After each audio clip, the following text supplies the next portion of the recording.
Assalamualaikum warahmatullahi wabarakatuh. Selamat pagi, selamat siang, dan selamat malam dimanapun kalian berada dan kapanpun kalian nonton. Selamat datang di acara podcast kami, yaitu Podcast Hukum Belajar yang bertema Ngopi Hukum. Ini adalah program kami yang membahas tentang hukum ataupun kasus-kasus terbaru yang sangat hangat dibicarakan dengan bahasa yang ringan dan menarik agar seluruh teman-teman dapat mudah memahami hukum dengan baik. Nah, jadi hari ini kita kedatangan siapa nih, Nah? Kita kedatangan tamu yang sangat spesial, yaitu Parlemen Remaja Dapil Aceh 1. Halo semuanya, perkenalkan nama saya Nurul Chaira Ansari, akrab dipanggil Nucai, perwakilan Parlemen Remaja 2025 Dapil Aceh 1. Keren banget. Kakak ini perwakilan dari mana nih, Kak? Nah, aku itu perwakilan dari Dapil Aceh 1. Jadi, untuk sistem sortirnya itu, setiap daerah itu memiliki beberapa dapil. Dan untuk Aceh sendiri itu memiliki 2 dapil, di mana satu dapil itu memiliki 2 kursi. Jadi, waktu itu aku bersaing mengalahkan beberapa teman-teman dari beberapa kabupaten dan kota yang ada di Aceh gitu. Keren. Berarti salah satu dari beberapa kabupaten ya? Ya, dan Tingkat paling provinsi. besar dia dapil itu ke beberapa kabupaten kota yang ada di Aceh. Oh. Jadi kayak Kota Sabang, Kota Banda Aceh, Kabupaten Aceh Besar itu berada di dapil 1. Gitu. Kita bagi lagi. Oke. Paham. Nah, Kak, kami kan di sini kan ngundang Kakak. Kami pengen deh pertanyain beberapa pertanyaan juga yang untuk teman-teman atau sebaya kita tahu nih tentang Parlemen Remaja itu seperti apa sih? Boleh nggak? Oh, boleh banget. Jadi, Parlemen Remaja itu adalah kegiatan tahunan yang diselenggarakan oleh Direktorat Jenderal DPR RI. Jadi, untuk teman-teman yang tingkat SMA, MAN, dan juga sederajat itu dapat mengikuti kegiatan ini melalui beberapa tahap seleksi gitu. Jadi waktu itu kami harus membuat esai yang bersangkutan dengan temanya, dan kebetulan tahun ini tuh temanya tentang energi baru, energi terbarukan. Jadi rancangan undang-undang tahun ini cukup rumit ya, tapi cukup berdampak juga bagi kita, apalagi kita lihat kondisi Aceh ini juga lagi pasca banjir Iya dan kan, juga iya. kondisi iklim yang kurang stabil gitu ya. Kemudian setelah membuat esai, kita membuat video kampanye dan juga mencantumkan CV kita gitu. Berarti panjang perjalanannya, Kak? Iya, dan untuk tahun ini itu mencapai lebih dari 8.000 peserta di seluruh Indonesia. Dan terpilih itu sekitar 140. Keren banget bisa bersaing dengan banyak orang kan. Bener. Kak, abis itu kira-kira berapa seleksi sih tahap Parlemen Berapa? Remaja nih? Untuk Parlemen Remaja itu cuma satu tahap seleksi. Jadi semuanya sekaligus gitu. Oh, berarti dari pertanyaannya. esai langsung kepilih gitu siapa? Jadi waktu esai, video dan CV itu tenggat pengumpulannya sama. Jadi di sekali waktu, terus udah dicantumin semua, baru dikirim, baru diseleksiin. Berarti nggak bertahap gitu ya, Kak? Enggak bertahap, Oh, oke. dia satu tahap aja. Oke, paham. Gitu. Kami mau tanya lagi nih, Kak. Boleh. Menurut kakak, apa aja sih tantangan kakak selama ini untuk menjadi Parlemen Remaja Perwakilan Aceh tahun 2025? Kalau menurut aku ya, tantangan yang paling besar itu pertama itu masih dianggap remeh. Karena kita remaja kan. Iya, Jadi benar, kayak, benar. remaja nimbrung di politik gitu. Ngapain gitu kan? Ngapain gitu Kak? Emang kalian ngerti regulasi yang mau ditetapin apa? Emangnya kalian mau bersuara? Ya mau dong. Jadi ini salah satu tantangan juga ya untuk kita untuk ningkatin kepercayaan kalau suara remaja itu penting. Iya. Belum lagi itu kayak daerah-daerah teman-teman di berbagai daerah itu masih sulit itu terhadap akses informasi politik. Jadi juga kita ngumpulin aspirasinya itu lumayan susah, dan kita juga butuh ruang untuk kita dapat bersuara. Mungkin itu ya sebagai remaja yang menjadi parlemen remaja gitu. Berarti tantangannya dari lingkungan ya, Kak? Iya, faktor lingkungan, Iya sih. pendukung dari keluarga-keluarga yang lain juga. Karena kalau mungkin beberapa orang nganggap anak-anak masih remaja, ikutin aja kali ya dengan peraturan yang ada gitu. Padahal ya apapun keputusan politik berdampak juga kan bagi kita remaja gitu. Nah, Kak, jadi beberapa waktu yang lalu kami itu udah baca kasus, bukan kasus sih, isu yang lagi hangat, yaitu gimana nih menurut kakak terkait kasus melegalisasikan ganja yang sudah dibahas di DPR RI? Menurut aku ya, Ya. kalau soal ganja ini kita harus lebih meneliti secara komprehensif nih sama ilmiah, karena ya tentu kita khawatir kan kita Iya, lakukan benar-benar. dengan potensi penyalahgunaan ganja, walaupun ganja tuh memang tersebar di Aceh gitu. Ya orang taunya Tahu. kalau ngomongin Aceh, Ganja. ganja ya, ganja. Gitu di Apalagi tentang makanan kan. Iya, ini di makanannya ada ganja. Ini kok enak banget ganja. Makanya dikit-dikit ganja, Ganja. gitu. Cuman kalau memang ada penelitian yang bilang kalau misalkan penggunaan ganja itu untuk manfaat medis juga Iya. dengan regulasi yang ketat, kita mungkin sebagai remaja bisa bantu nyuarain ya, kita bisa bantu susun gitu apa yang menurut kita bakal berdampak gitu. Dan yang terpenting ya ada ruang diskusi terbuka. Iya. Masa ini mau legalisasikan, Legalisasikan. tapi kita kayak nggak tahu apa-apa tiba-tiba udah ada gitu, karena kan juga kita remaja atau golongan kita ini yang rentan terhadap Iya. regulasi ini kan gitu. Kita mudah terpengaruhi gitu kak. Iya, belum lagi kok udah legal tiba-tiba orang beli apa, beli ganja. Pikirin ganja. Apalagi yang anak-anak kecil tuh yang sekarang lem kak kan ngelem.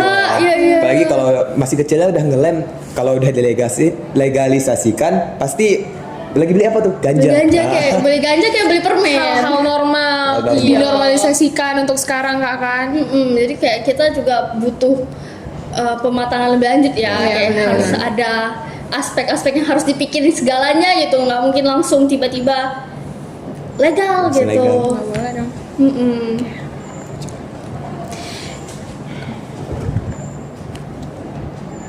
Nih kak, terus banyak kebijakan pemerintah yang sebenarnya berdampak langsung nih ke kita anak muda, khususnya anak muda. Tapi nggak banyak remaja nih yang paham tentang kebijakan pemerintah, ya kan? Oke. Menurut kakak apa hambatan terbesar dan gimana cara remaja bisa bikin lebih melek soal kebijakan publik? Oke, ini menurut aku salah satu hambatan besar ya, Ya, karena karena- gini, kalau kita lihat ya, pemerintah tuh biasanya ngeluarin peraturan-peraturan itu dengan bahasa yang formal, Iya, bahasa yang berat. benar. Jadi kita kadang remaja tuh merasa kayak, oh ini nggak begitu berdampak untuk kita nih, kayak kita ikutin aja regulasi yang ada. Padahal segala aspek kehidupan kita itu adalah hasil keputusan politik. Jadi kalau kayak kita nggak melek sama sekali atau merasa nggak berdampak, ya kita salah besar dong. Jadi menurut aku ya, untuk cara gimana biar kita melek itu ya dengan hal paling sederhana dulu, dengan dialog dengan teman, Iya, iya. dengan dialog terbuka, dialog santai seperti kita saat ini gitu ya, benar. dengan bahasa yang mudah gitu. Terus ketika kita udah dapat poin-poinnya, kita bisa buat konten-konten ya. Iya, Kan video buat kreatif. Iya bener, karena Video kayak edukatif. lagi rebahan scroll TikTok gitu Iya, kan. apalagi platform TikTok sekarang kan lagi banyak banget anak muda yang main kan. Kita Iya. bisa lewat video edukatif. Bener, itu bener banget. Kadang kita bisa buat video yang memang betulan dengan bahasa yang mudah atau memasukin meme atau apapun. Iya, gitu. bener. Jadi lebih tergapai gitu audiens kita dibanding dengan tiba-tiba muncul berita. Kan kita Dan skip lebih ya kalau ada berita. Iya, dan lebih biar tertarik gitu anak-anak muda sekarang. Iya. Karena anak-anak muda sekarang banyak yang kurang literasinya nih kak. Bener, ada Ya apa-apa kan? skip terus tiba-tiba Skip. oh ya tadi itu ya. Apalagi Udah kalau ketinggalan. anak-anak muda kita nih maunya yang simple-simple aja kan. Bener, kita Tapi kayak muncul paragraf teks gitu, mana mau baca sih mereka? nggak sanggup lagi Nggak gitu sanggup kan. lagi itu. Jadi mungkin salah satu peran kita juga kita bisa Iya. buat dengan hal yang lebih menyenangkan dan lebih mudah dipahami gitu. Oke kak, jadi sekarang banyak remaja yang apatis sama dunia politik dan peraturan-peraturan. Menurut kakak nih, kakak tuh melihat masalah itu sebagai masalah yang besar atau bukan? Dan apa cara paling efektif buat bikin remaja mau terlibat tanpa merasa dipaksa? Oke, kayaknya nih terkait sama diri aku sendiri juga ya. Karena dulu aku termasuk orang yang agak apatis apatis gitu dengan hukum dan politik gitu. Namun dari setelah aku pikir-pikir lagi ya, kita yang remaja apatis itu justru ngerugiin diri sendiri. Karena ya apapun di kehidupan kita itu ya pasti berkaitannya dengan politik gitu. Iya. Nah, jadi cara yang paling efektif ya menurut aku biar kita nggak sebagai remaja ini nggak apatis dengan politik itu dengan kasih nampak bukti-bukti konkret, dampak-dampak konkret yang ada di kehidupan kita. Misalnya itu kayak kebijakan pendidikan. Kita kalau ada tiap perubahan kurikulum kan pasti yang berdampak siapa? Kita pelajar. juga. Terus juga akses harga buku. Misalnya kita merasa kenapa buku pelajaran tuh kayak lebih mahal gitu, atau kadang buku pelajarannya lebih murah daripada novel gitu, atau novelnya lebih mahal gitu. Kenapa harganya berubah-berubah gitu? Terus juga regulasi lain seperti akses internet itu juga yang berdampak kan kita gitu. Jadi dengan kita menunjukkan dampak-dampak ini ke teman-teman kita tuh bisa ngasih tahu tuh ya kita harus peduli, tapi kita nggak yang memaksakan juga, karena kembali lagi untung ruginya itu ke diri sendiri. Gitu. Karena menurut aku juga ya kalau keterlibatan remaja ini itu bukan siapa yang paling pintar atau siapa yang paling jenius gitu, tapi siapa yang paling berani untuk bersuara dengan tepat. Seperti itu. Terus Kak, kenapa Kakak tuh pengen sih jadi parlemen remaja? Apa salah satu alasan terbesar Kakak tuh pengen, wah ini kayaknya aku cocok di sini. Aku tuh Di sini. pantas berada di sini gitu. Kalau cerita aku ya, jujur ini tahun terakhir aku ikut parlemen remaja. Jadi selama masa SMA, aku udah 3 kali ikut parlemen remaja. Nggak selalu didampingi sama ya? Ibu Rahma. Iya, dari tahun pertama itu tahun pertama temanya tentang aturan lalu lintas, tata tertib, penegakan hukum. Tahun kedua temanya tentang pendidikan gitu. Dan tahun ini tuh tentang lingkungan, energi terbarukan. Jadi waktu tahun pertama aku banyak trial error ya. Maksudnya masih belum paham gimana mekanisme parlemen remaja ini, karena yang aku tahu kita menjadi DPR gitu, terus lebihnya nggak tahu ngapain gitu. Di tahun kedua aku upgrade, oh ini kekurangannya segala macam ini itu. Dengan tahun kedua tuh saingan paling ramai 12.000 peserta waktu itu. Berarti tahun lalu lebih banyak dari tahun sekarang ya? Karena tahun lalu temanya pendidikan. Iya, lebih banyak yang menarik gitu kan. Nah, jadi kan teman-teman banyak menyuarakan kan dari daerahnya, misalkan pemerataan fasilitas segala macam gitu. Tahun ini agak susah karena energi baru kayak ada yang angkat nuklir, ada yang angkat tenaga angin, air, sinar matahari dan lain sebagainya gitu. Jadi alasan yang kenapa aku sampai betul-betul ini aku harus ikut gitu, kayak aku harus ada di Parja kapanpun gitu, yang penting aku lolos selama masa SMA itu karena aku merasa aku harus lebih mengerti bagaimana itu politik, gimana remaja itu bisa terlibat dalam politik, gimana tidak mengibaratkan kalau hukum dan politik tuh hal yang aneh gitu, hal yang kayak kotor gitu. Tapi kita harus betul-betul paham, karena kita nggak boleh dibodoh-bodohin. Iya, dengan sistem politik. Yes, itu benar banget. Jadi aku merasa, oh ini aku harus belajar apapun kayak manapun aku belajar dan aku memahami biar aku bisa menyortir juga. Jadi itu ya alasan terbesar aku tuh, oh ini parlemen remaja gitu. Itu juga pembelajaran bagi kita juga sih, kalau makasih. Karena jujur di sana waktu parlemen itu kita betul-betul belajar bagaimana suatu regulasi itu dibuat dari awal penyusunan, dari awal diangkat prolegnas prioritasnya itu sampai di akhir diangkat ke paripurna, itu kita ikutin semua. Dan aku merasa, oh jadi gini ya kenapa undang-undang tuh bisa lahir gitu. Oh gini ya gitu. Pengawasan tuh seperti ini ya, dan fungsi anggaran itu seperti ini ya. Jadi aku betul-betul yang belajar gitu di situ. Gitu. Jadi biar kita tahu juga mereka tuh ngapain di sana kan. Iya, jadi ibarat kita lebih melek di situ. Iya, benar. Oh kayak gini gitu. Oh gini.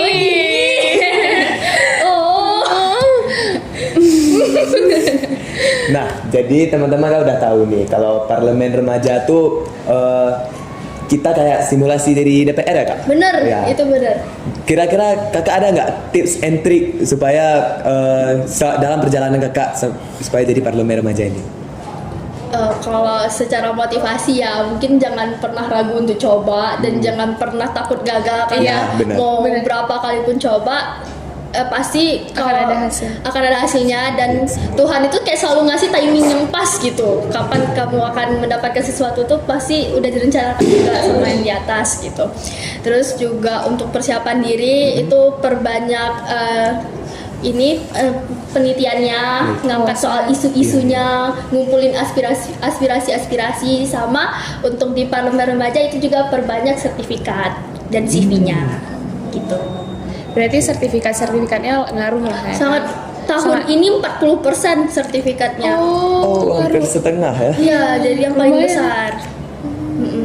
Kakak tuh kalau boleh tahu cantumin sertifikat apa aja? Jadi menurut aku ya paling berpengaruh itu sertifikat internasional. Oh. Jadi berhubung aku anak KTI, jadi aku nyantumin Wah, 3 anak sertifikat. KTI.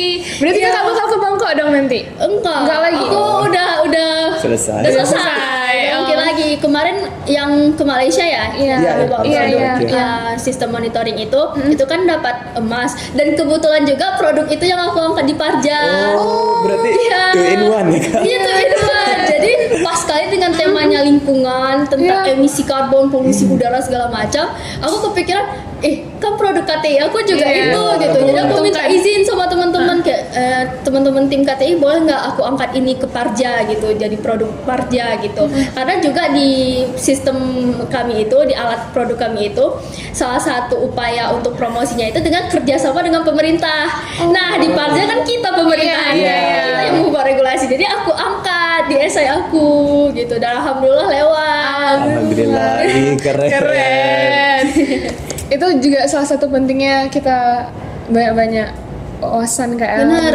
penelitian. Benar. Terus juga organisasi Iya, itu benar. juga dicantumin di sertifikat Parja. Biar- Dia ada kategori sendiri. Iya, biar berarti dia bisa bersosialisasi juga kan, bisa Bener. bermusyawarah gitu kan, Iya, Kak. karena juga kita kan negaranya pakai demokrasi Iya, kan. iya, Jadi benar. kita berdasarkan Pancasila gitu. Jadi kalau memang ada diskusi itu kita melalui mufakat dulu.